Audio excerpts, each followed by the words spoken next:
Good morning student, my self Kuldeep Singh.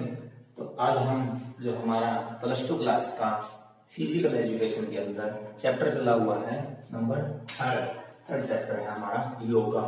Yoga के अंदर हमने लास्ट टॉपिक में कुछ आसन किए थे, तो आगे फिर आज हम और आसन करते हैं, जैसे नौकासन, हलासन, अर्ध चक्रासन, पूर्ण चक्रासन, मयूरासन और शीर्षासन। इस जो भी ये आसन है इनके बारे में आपको अभी बताया जाएगा कि जो भी आसन है इनकी क्या क्या कार्य विधि है और ये कैसे किए जाते हैं और इनसे करने से कौन से रोग वगैरह या कौन सी बीमारियां ठीक होती है। तो अभी आपके सामने इन आसनों का पूर्ण अभ्यास करवाया जाएगा। तो प्यारे स्टूडेंट्स, आज हम आपको जो योगा है उसकी क्रियाएं करके दिखाएंगे, उसके आसन करके दिखाएंगे आपको कि जो योगासन के अंदर क्या क्या क्रियाएं आती हैं। मेरे सामने हमारा स्टूडेंट्स अनिल कुमार, जो आपके स्कूल के अंदर 10th क्लास का विद्यार्थी है। तो जो भी आपके सामने अभी योगा क्रियाएं होंगी वो अभी आपके सामने करके दिखाएंगे कि जो भी हमारे योगासन है कि वो किस प्रकार करवाए जाते हैं। सबसे पहले हम जो भी योगाएं करवाई जाती हैं उसके लिए हम सबसे पहले वार्म अप होते हैं। तो हम सबसे पहले 2 मिनट के लिए 5 मिनट के लिए हम अपने शरीर को वार्म अप करेंगे, गर्म करेंगे।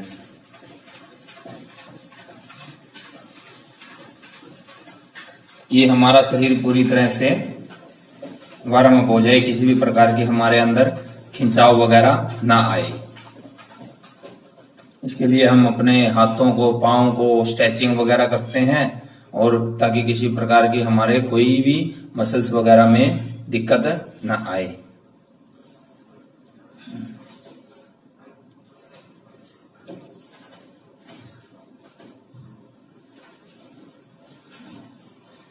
फिर हम ये एक्सरसाइज आपके सामने, इस एक्सरसाइज को बोला जाता है लेंजिंग एक्सरसाइज, कि हमारे जो थाइज है इसकी मांसपेशियों के अंदर किसी भी प्रकार की प्रॉब्लम ना आए, खिंचाव वगैरह होता है जो इस एक्सरसाइज से दूर हो जाता है।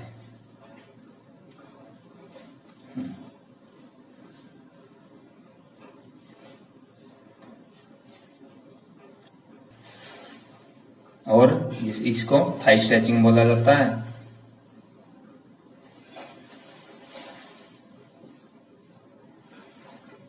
हमारे शरीर को गर्म करने के लिए हमें वार्म अप होना बहुत जरूरी है। अगर हम किसी भी प्रकार की कोई भी एक्टिविटी करते हैं तो उसके लिए हमें वार्म अप होना बहुत जरूरी है। ये है हमारी कमर स्ट्रेचिंग, कि हमारी जो कमर है इसकी स्ट्रेचिंग हो जाती है। हर एक्सरसाइज जरूरी है। फिर हम अपने फोरहेड को हमारे नी से टच करने की कोशिश करते हैं। जितना हो सकता है आप उतनी करिए।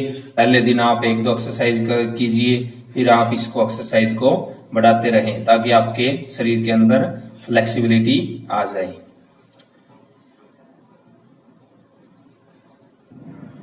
तो हम अब आसन की शुरुआत करते हैं। सबसे पहले आसन आता है हमारा नौकासन, कि हम एक नौका की तरह आसन बनाए। सबसे पहले हम बैठ जाएंगे,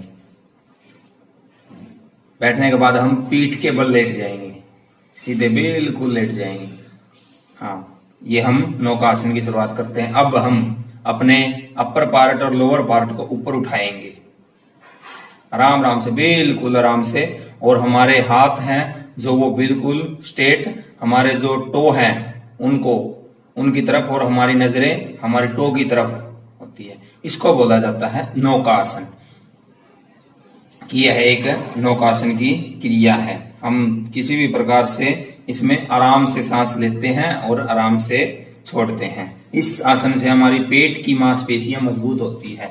जैसे बोलते हैं ना हम, पेट के अंदर एब्स वगैरह बनाने हैं, तो यह आसन बहुत आवश्यक है, बहुत जरूरी है। इस आसन को कीजिए और इस आसन से मोटापा भी दूर होता है। जो हमारी हृदय की स्थिति है और शक्ति में इस आसन से सुधार किया जा सकता है, कि हमारे शरीर के अंदर शक्ति वगैरह सुधर सकती है। हमारी जो पीठ की मांसपेशियां हैं उनमें ताकत आती है यह नौकासन करने से। हमारे हाथों को, कंधों को और जो जांघ की मांसपेशियां हैं उनमें भी यह आसन सुधार लाता है, यानी सुधार करता है। हमारे जो उदर अक्षेत्र के आसपास वसा को कम करने में यह बहुत मदद करता है। शरीर में रक्त के प्रवाह को भी यह नौकासन बढ़ाता है कि हमारा जो रक्त प्रवाह है, ब्लड सर्कुलेशन है, वो निरंतर चलता रहता है। और हमारी इच्छा शक्ति में भी इस आसन से सुधार किया जा सकता है। कोई भी आसन करने से हमें नुकसान भी हो सकता है, तो इससे सावधानी रखनी पड़ती है कि हमारी अगर रीढ़ की हड्डी में कोई समस्या है तो इस आसन से हमें बचना चाहिए कि यह आसन हमें नहीं करना चाहिए। अगर हमें ज्यादा ही प्रॉब्लम है तो हमें डॉक्टर वगैरह की सलाह लेनी चाहिए। अब नेक्स्ट आसन आता है हमारा हल आसन। हल आसन की स्थिति में हम सबसे पहले पीठ के बल लेट जाएंगे, आराम से बिल्कुल रिलैक्स अवस्था में पीठ के बल, जिसको आप सीधा बोलते हैं, वही सीधे लेट जाना। हाँ, अब हम दोनों हाथों को हमारे बगल में करते हुए अपने दोनों पांव को ऊपर उठाते हुए बिल्कुल आराम से स्थिति में ऊपर उठाते हुए हम इनको लेके आएंगे और बिल्कुल हमारे पांव हैं वो बिल्कुल स्ट्रेट होने चाहिए। हमारी नजरें हैं वो आसमान की तरफ, हाथ हैं बिल्कुल जमीन को टच करते हुए, हथेलियां फेस करते हुए जमीन को। उसके बाद में हम अपने पांव को पीछे की तरफ लेके जाएंगे। जो हमारा सिर है, हेड है, इसके पीछे हम दोनों पांव को पीछे उड़ेल देंगे। यह एक हमारी जो हल आसन है उसकी स्थिति, यानी एक हल के समान आसन दिखाई देना हल आसन कहलाता है। इसके अंदर हम हमारे जो मसल्स हैं उसके अंदर खिंचाव वगैरह आता है बिल्कुल, तो हमारे जो भी किसी भी प्रकार की दिक्कत है हमारी मांसपेशियों के अंदर वो दूर हो जाती है। इससे हमारे जो पाचन क्रिया है वह बिल्कुल दूर हो जाती है कि हमारा जो पाचन की क्रिया है वह हमारा भोजन पचना शुरू हो जाता है और हमारी कमर के अंदर फ्लेक्सिबिलिटी आती है इस आसन से। और हमारे जो पांव हैं यानी थाइज है वो भी इस आसन से स्ट्रॉन्ग बनते हैं। जो हमारी पीठ की लचक है, जिसके अंदर हमारी पीठ है, तो उसके अंदर भी यह आसन बहुत आवश्यक है। इस आसन से हमारी पेट की मांसपेशियां भी मजबूत बनती हैं कि हमारी जो पेट है उसके अंदर मांसपेशियां बहुत मजबूत हो जाती है यह आसन करने से। और हमारा जो मोटापा है वह भी इस आसन से दूर हो जाता है और हमारे जो थाइज है, पांव है, बिल्कुल मजबूत हो जाते हैं। फिर इस आसन को हम बिल्कुल जिस प्रकार से आपने जो आसन किया था बिल्कुल आराम से रिलैक्स स्थिति में यह आसन हम डेली पहले 2-3 मिनट तक करें, फिर इसकी अवधि को, समय सीमा को बढ़ाएं और रिलैक्स अवस्था में बिल्कुल जैसे थे वैसे की अवस्था में आ जाएं। अब हमारा नेक्स्ट आसन है अर्ध चक्रासन की। आधा चक्र, अपने शरीर का आधा चक्र बनाएं। तो सबसे पहले हम जो हमारे दोनों हाथ हैं उनको हम कमर पे लगाते हैं, हथेलियां बिल्कुल पीठ के ऊपर, ताकि हमारी पीठ के ऊपर किसी भी प्रकार का पेन वगैरह या खिंचाव वगैरह न आए। तो उसके बाद में हम अपने अपर पार्ट को पीछे की तरफ बैंड करते हैं। जितना हो सकता है आप उतना ही कीजिए, गर्दन बिल्कुल सीधी हो, जितना हो सकता है आपके साथ में किसी भी प्रकार का धक्का नहीं होता कि आप यह आसन पूरा करें। जितना भी हो सकता है अपनी कमर को वहां तक लेके जाएं। इसको बोला जाता है अर्ध चक्रासन। इसके अंदर अपने जो घुटने हैं वो बिल्कुल नहीं मुड़ने चाहिए, बिल्कुल सीधे होने चाहिए घुटने हमारे। इससे हमारे जो आंखें हैं, टांगे हैं, कंधे हैं, छाती है, उसके अंदर शक्तिशाली बनते हैं। हमारी आंखों की रोशनी भी इस आसन से अच्छी हो जाती है कि हमारा चेहरे पर ललक पैदा होती है। यह हमारे तनाव को भी दूर करता है कि हमारे अंदर कई बार क्या हो जाता है, तनाव वगैरह आ जाता है, उसको दूर कर देता है और हमारी पाचन क्रिया में अच्छा सुधार करता है। महिलाओं के लिए मासिक धर्म को यह बिल्कुल लाभदायक आसन है कि महिलाओं को इस आसन को बहुत जरूरी है कि वह करें। हमारी जो टांगे हैं वह भी इस आसन से मजबूत हो जाती है और जो इनके अंदर दर्द होता है टांगों के अंदर, उसमें भी यह आसन मदद करता है। हमारी कमर में या जांघों में कई बार फैट हो जाती है वसा, उसको भी इस आसन से कम किया जा सकता है। हमारी पीठ के दर्द को भी इस आसन के द्वारा हम कम कर सकते हैं। कुछ है कि जो भी आसन हमें करने चाहिए उसके लिए हमें सावधानियां बरतनी चाहिए कि क्या क्या सावधानियां होती है कि कौन से आसन हमें नहीं करने चाहिए।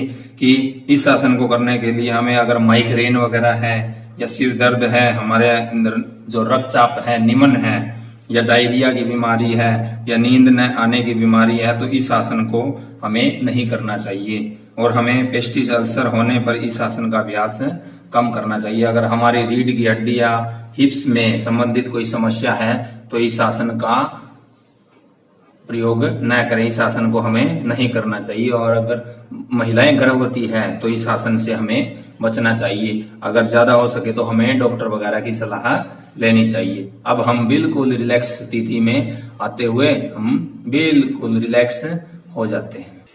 अब हम नेक्स्ट आसन है हमारा चक्रासन। पहले हमने किया था अर्ध चक्रासन। अब इस एक्सरसाइज को यानी आसन को पूरा चक्कर बनाना हमें अपने शरीर का। सबसे पहले हम पीठ के बल लेट जाएंगे। कई आसन है जो पीठ के स्टैंडिंग पोजीशन में है, कई सिटिंग पोजीशन में है, तो हम सबसे पहले पीठ के बल लेट जाएंगे।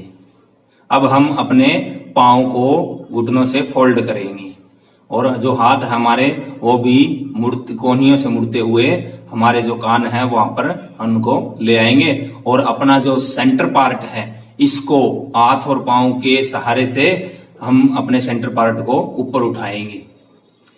बिल्कुल हाँ, इसकी स्थिति एक चक्कर के समान दिखाई देती है, इसीलिए इसका नाम पड़ा है कि चक्रासन। फिर हमारे शरीर के मध्य वाले भाग को हम ऊपर की तरह एक सर्कल बन जाता है, इसको हम एक चक्रासन बोलते हैं। यह हमारी स्थिति है चक्रासन की। जो हमारी नजरें हैं वो बिल्कुल नीचे सामने की तरफ होंगी। हाँ, यह आसन चक्रासन बोला जाता है। इससे हमें बेनिफिट क्या क्या है? इस आसन से हमारे जो पीठ के दर्द के उपचार हैं वह इसमें सहायक है कि हमारे जो भी पीठ के दर्द है उसमें सहायक हो जाती है। हाँ, अब इस आसन को हम दो तरीके से भी कर सकते हैं कि एक सिटिंग पोजीशन में था, अब स्टैंडिंग पोजीशन में। हम इसको पूरा पीछे की तरफ अपने शरीर को बेंड करते हैं। इस तरीके से भी आप इस आसन को कर सकते हैं।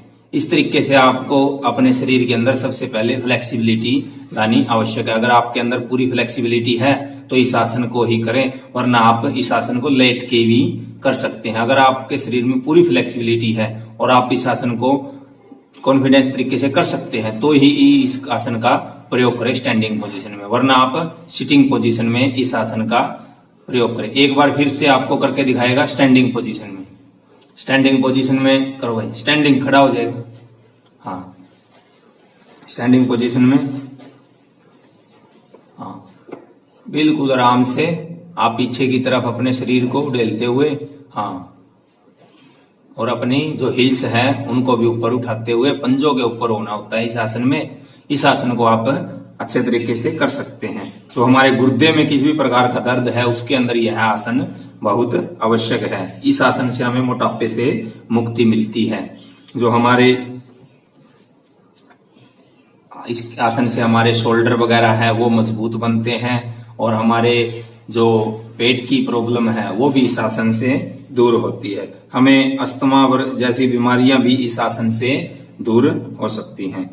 यदि आप के इस आसन से जो हमारी खिंचाव आता है सीने के अंदर, कि उसके अंदर भी इस आसन से हमें बचा जा सकता है। इस आसन से हमारे तनाव या अवसाद होता है डिप्रेशन होना, इस आसन से हम कम कर सकते हैं। इसके कुछ सावधानियां भी होती है कि जो आसन हमें क्यों नहीं करने चाहिए। अगर आपके सिर में दर्द है तो इस आसन को करने से आप परहेज करें, क्योंकि ये सिर के ऊपर सबसे ज्यादा इफेक्ट डालता है। अगर आपके कंधे में चोट वगैरह है तो इस आसन को न करें। आपकी कलाई में दर्द है तो इस आसन को न करें और अपने रिलैक्स पोजीशन में हो जाएं। इस आसन में सबसे पहले आप पेट के बल लेट जाएंगे, मुद्दे जिसको बोला जाता है। फिर आप अपने जो हाथ हैं उनको फोल्ड करते हुए अपने जो सीढ़ी है, पेट है हमारा, उसके पास में ले आएंगे और उसके ऊपर कोहनियों के बल पर आप अपने पूरे शरीर को एक बैलेंस बनाएंगे। जो ये आसन बनेगा उसका नाम है मयूरासन। आप एक मोर की तरह, जिस प्रकार एक मोर होता है उसकी तरह इस आसन की क्रियाएं हो जाती है। इसको बोला जाता है मयूरासन। हमारा जो सारा का सारा बैलेंस है हमारे हाथों के ऊपर। इस आसन से आपके शरीर के अंदर पूरा खिंचाव आता है। हमारा जो चेहरा है उसके अंदर लाली पैदा होती है, ललक आती है चेहरे के अंदर, और हमारे जो कोहनियां है या हमारे हैंड्स हैं वो बिल्कुल स्ट्रांग बनते हैं। हमारा सारा का सारा बैलेंस है जो दोनों हाथों के ऊपर बिल्कुल हमारा एक मोर की आकृति होती है। हमारे जो पूरा शरीर है, जो भी आसन है, सभी आसन से हमारा मोटापा दूर होता है। हमें जितनी भी बीमारियां होती है, अगर हम आसन वगैरह करेंगे सभी बीमारियों को दूर कर देंगे। उसके बाद में हम रिलैक्स पोजीशन में हो जाएंगे, बिल्कुल रिलैक्स। नेक्स्ट आसन हमारा आता है शीर्षासन, कि हम सिर के ऊपर खड़े कैसे होते हैं। सबसे पहले हम बैठ जाएंगे, उकड़ू जिसको बोला जाता है। हाँ, ऐसे घुटने टेक के बैठ जाएंगे। फिर अपने फोरहेड को यानी सिर को जमीन पे लगाएंगे और दोनों हाथों से उसको सहारा देंगे। फिर बिल्कुल आराम आराम से, बिल्कुल रिलैक्स पोजीशन में हम दोनों पांवों को आसमान की तरफ उठाएंगे, बिल्कुल रिलैक्स पोजीशन में आराम से। और हमारा जो लेवल है एक हो जाएगा, हमारा जो सारा का सारा वेट है हमारे सिर के ऊपर आ जाएगा। इसको बोला जाता है शीर्षासन। कई बार क्या होता है, इस आसन से ब्लड सर्कुलेशन, अगर हम सारा दिन सीधे ही खड़े होते हैं तो कभी भी हमें उल्टा होना चाहिए। जो हमारी रक्त की क्रिया है वो तेज गति से होनी शुरू हो जाती है। जो व्यायाम हमें सिर के ऊपर खड़े होकर करना चाहिए, यह एक जटिल मुद्रा यानी मुश्किल है थोड़ा सा आसन। इस आसन को आप कर सकते हैं, हमारे जो स्वास्थ्य है उसके अंदर लाभदायक होता है, और जो हमारी ब्लड सर्कुलेशन की स्थिति है उसके अंदर यह वृद्धि करता है। जो हमारा मस्तिष्क है यानी दिमाग है, इस आसन से मजबूत बनता है, हमारा दिमाग मजबूत हो जाता है।